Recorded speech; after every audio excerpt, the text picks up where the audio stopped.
Chapter 12.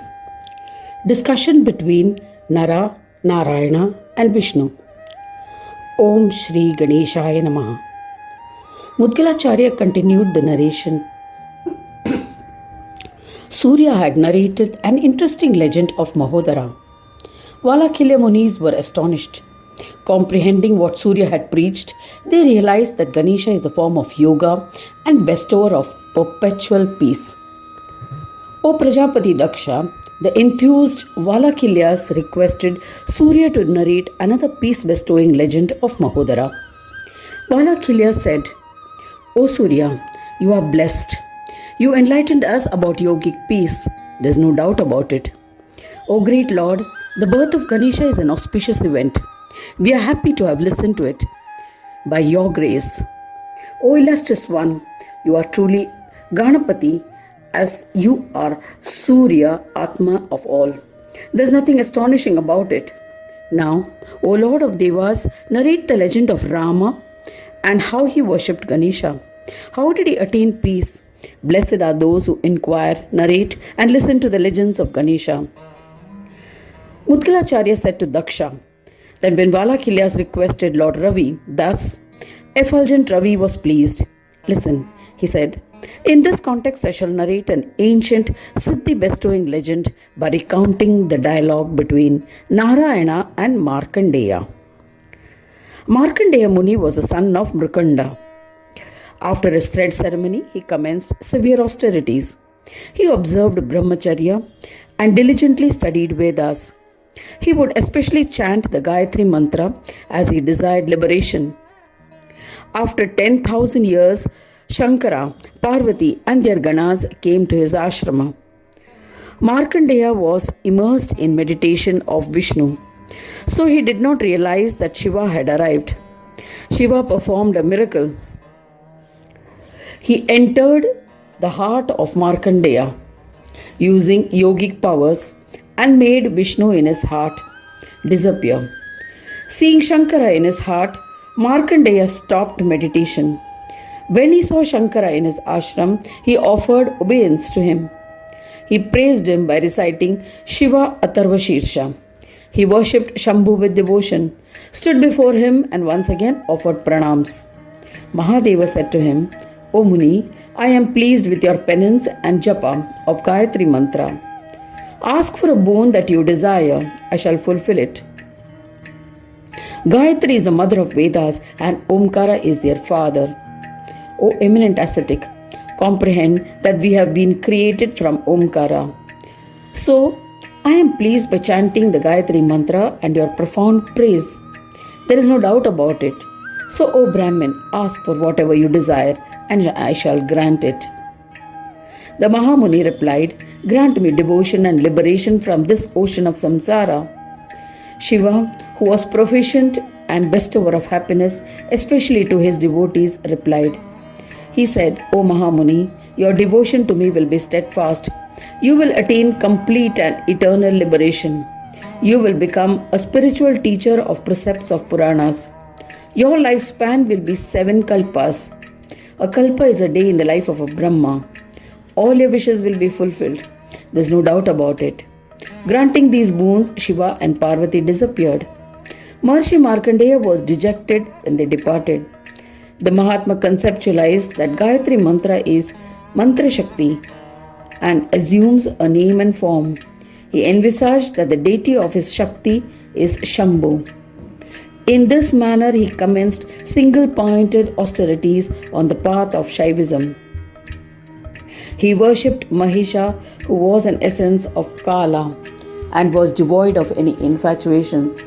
While performing these austerities, he composed the all Siddha bestowing Markandeya Purana, which expounded the glory of Shiva and Shakti. After considerable time, 2 superior Ishwaras, Parameshwaras, named Nara and Narayana, came to his ashram. Valakilya Rishis asked Surya, please tell us their pious legend.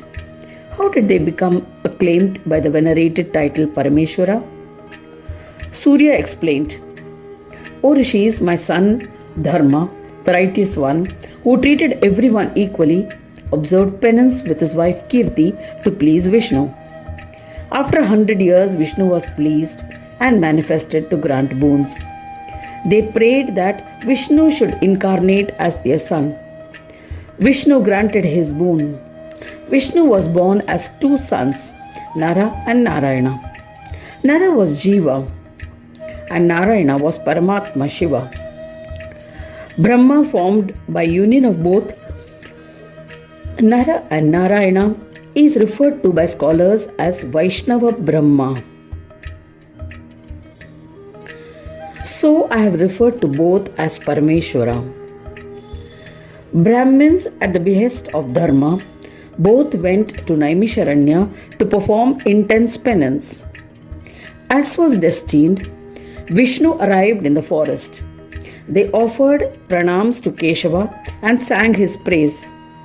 They extolled the virtues of Keshava by reciting various stotras and paid obeisance to him. The pleased Mahavishnu asked, O Muni, Mahamunis, what do you desire? The supremely virtuous ascetics pleaded to Keshava, O Lord, please preach yoga, which bestows every type of shanti. Mahayogi Vishnu, a beloved Ganapatya, happily expounded Shanti Yoga. Vishnu explained the fivefold chitta and its opulence are forms of Maya. On renunciation of these devotees accomplish yoga. O devotees, comprehend whatever mind or chitta accepts by going into samadhi state, wherein a yogi becomes the same form as the Divine One. Maya connotes a magic show, an illusion where things appear to be present but are not what they seem. Maya is also a spiritual concept, connoting that which exists but is constantly changing and thus is spiritually unreal, and the power of the principle that conceals the true character of spiritual reality. A yogi must take care that what enters the chitta must not affect him. In the Bhagavad Gita, it has been explained by the following analogy. Just as the ocean remains undisturbed by the incessant flow of waters of rivers merging into it, likewise, a sage who is unmoved despite the flow of desirable objects all around him attains peace, and not a person who strives to satisfy desires. When such a state is established, Shanti Yoga is accomplished. What mind the chitta does not comprehend, it does not desire. At that time, one must remain unaffected by desires. Chittavritti is a term that refers to the thoughts that clutter the mind. Chitta means consciousness or memory, and vritti means fluctuations. In simple terms, it is mind chatter. Yoga stops or stills these fluctuations. According to Patanjali, there are 5 types of vrittis. Pramana, correct knowledge. Viparyaya, misconception. Vikalpa, conceptualization. Nidra, sleep. Absence of knowing reality. And smriti, memory.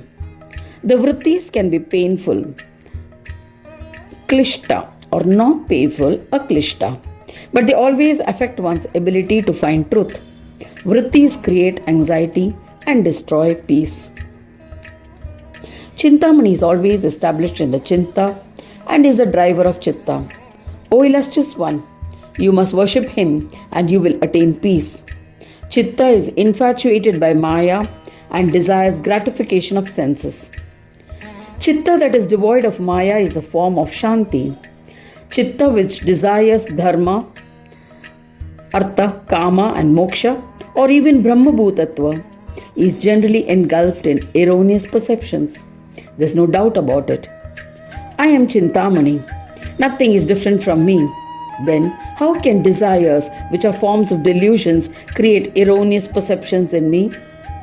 O Mahamunis, think in this manner and practice renunciation of tendencies or vrittis of the chitta, and you will attain yogic peace. There's no doubt about it. Saying this, Vishnu disappeared and returned to Vaikuntha-loka. Nara and Narayana attained peace. They comprehended and attained yoga. Thus ends the 12th chapter, discussion between Nara Narayana and Vishnu. In the third Khanda of the Purana Upanishad, Srimad Mudgal Puran, describing the legends of Mahodara, dedicated to Shri Gajanana. End of chapter 12.